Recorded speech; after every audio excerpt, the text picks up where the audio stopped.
Muito bem, vamos então à nossa parte introdutória deste, desse plano de ação, dessa conversa. Nós percebemos que o trabalho em si, né, existe um trabalho muito grande a ser executado ah, no meio da parte educacional, quando nós olhamos para o contexto, os diferentes contextos que existem, né, no nível da educação. Nós sabemos muito bem que em todos os patamares, né, da área educacional, nós percebemos que existe uma diferenciação muito grande entre todas as pessoas. A diversidade é muito grande. E é muito importante que haja uma conscientização, né? Uma conscientização sobre como o educador deve desenvolver essas potencialidades, visto que cada pessoa tem uma variação, uma diversidade muito grande, né? Um aluno, por exemplo, pode ter um aprendizado de um modo, outro aluno tem um aprendizado de outro modo, né? E ainda que o conteúdo seja o mesmo, mas a forma de captar aquele conteúdo, conhecimento, saber, é muito diferenciado. Isso a gente percebe claramente em qualquer um dos contextos, e nos diferentes contextos também isso acontece, no ensino fundamental, no ensino médio e assim por diante. Todos os contextos têm essa diferenciação. Então, é muito importante que haja essa conscientização de qual é a melhor forma que o educador pode usar para desenvolver esse ser humano, para que o ser humano possa ganhar a sua amplitude, possa ganhar a sua independência no saber. E como lidar com isso, né, se nós vemos que assim, há uma diversidade tão grande dentro de um grupo de pessoas. Nós vemos que mesmo dentro de um grupo de pessoas, há pessoas que têm uma capacidade cognitiva maior do que outras, existem as variações, ainda as síndromes, né, que existem, que muitas vezes o educador não consegue detectar isso e acaba muitas vezes tendo esta cobrança de forma exagerada das pessoas, né, dos alunos. Então isso é muito importante, que haja essa compreensão por parte do educador, né?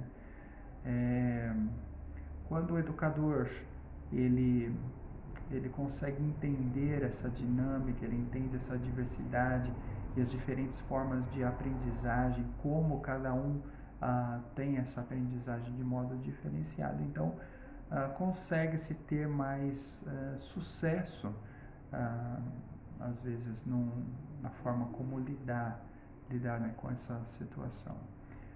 Nós vamos ver aqui no decorrer dos nossos dessa exposição, nós vamos citar aí um filme especificamente que mostra bem isso, né? Essa diferenciação onde o professor, de repente um professor que era substituto, encontra um aluno que estava desanimado, um aluno que estava sem motivação para continuar, e de repente esse aluno se torna motivado, mas esse aluno encontrava-se numa deficiência onde ele não conseguia de repente lidar, é um ser humano como qualquer outro, mas com essa diversidade que existe, né? Ele não estava conseguindo lidar com essas variações, isso estava trazendo um certo desânimo a ele, né? Então, quando o professor detecta isso, e o professor consegue, visto que o professor tinha passado por isso também na infância, então ali abre-se uma oportunidade para auxílio deste garoto, e isso trouxe um resultado enorme, tremendo, na vida daquele garoto, que é bem observado nesse filme, mas que nós vamos ver mais adiante. Mas, por hora, nós podemos entender claramente que se não houver a conscientização, né, a conscientização tanto do educador quanto da escola, dos contextos em que o ensino é colocado, da família em si, né? Essa diversidade toda. Então, se não houver essa compreensão, isso pode se tornar um grande problema para que possa haver o ensino efetivo, o conhecimento, o saber ser assim exposto, né? Nós precisamos entender também e verificar a importância que a família tem no processo do reconhecimento pessoal. Se a família não for a base, né, se ela não estiver em conjunto ali com o ensino, com o educador, trabalhando em cooperação, muitas vezes este reconhecimento pessoal vai ser prejudicado, né? Então, não depende somente da aprendizagem, mas depende também do próprio contexto familiar, né? Então, a gente percebe que a família tem um papel preponderante, né, no contexto educacional, e isso é muito perceptível quando nós vemos, por exemplo, em termos de uma sala de aula, por exemplo, de um grupo de pessoas qualquer, uma igreja ou qualquer outro lugar, a gente percebe isso.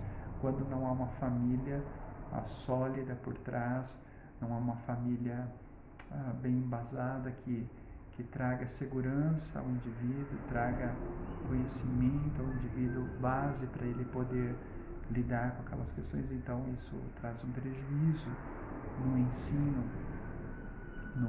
no saber daquele indivíduo. Então, para que haja esse desenvolver do ser humano em termos de reconhecimento pessoal, em termos de se identificar como indivíduo, essa identidade, não só na pluralidade, né, mas na identidade, visto que essa identidade traz uma diversidade muito grande e essas individualidades juntas, elas formam esse conjunto de pessoas, né, formam esse grupo que é o plural, né? Como então atingir a excelência em tudo isso, para que haja um ensino efetivo?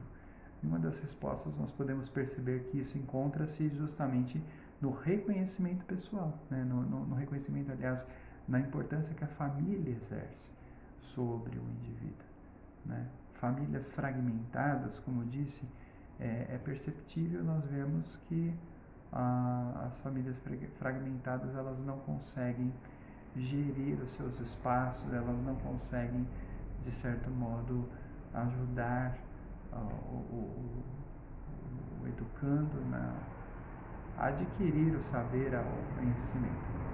Bom,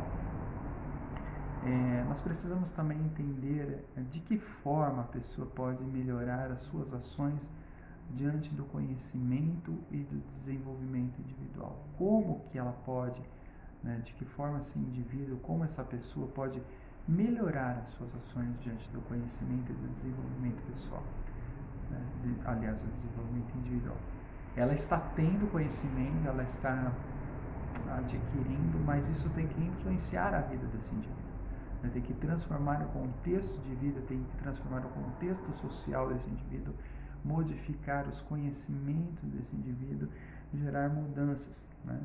O ser humano, sem dúvida, é um ser que está em construção. Nossa condição, o ser humano é aquele indivíduo que vem totalmente sem lapidação, e as bases precisam ser lançadas, e essas bases lançadas bem sólidas, com a ajuda da família, né, com a ajuda de outras questões, isso vai trazendo uma solidez e fazendo com que isso vá crescendo e ganhando uma abrangência, né, de modo que possa haver essa construção sadia, degrau a degrau do saber, onde possa haver essa ideia, né, de construção do saber. Bom, acredito que esses sejam os objetivos específicos, né, quando nós pensamos neste assunto, em trabalhar este assunto. É claro que nós vemos que existe uma variação muito grande ainda, há um desconhecimento muito grande em relação a esse assunto. A gente percebe isso claramente porque nem todas as pessoas entendem isso, a gente percebe isso até mesmo num grupo.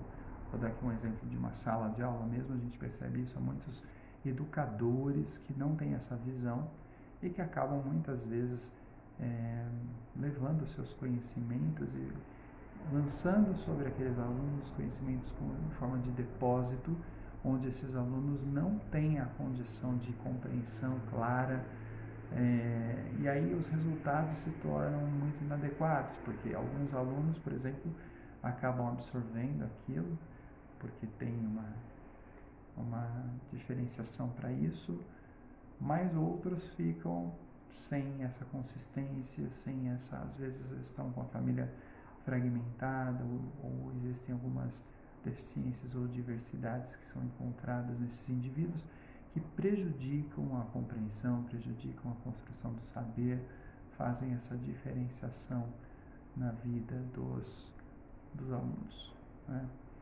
Então, este é a nossa proposta, o nosso pensamento, onde nós vamos trabalhar isso um pouco mais detalhadamente nos próximos vídeos, e nós vamos trazer esse contexto de uma forma que a gente possa compreender um pouco melhor sobre essa questão.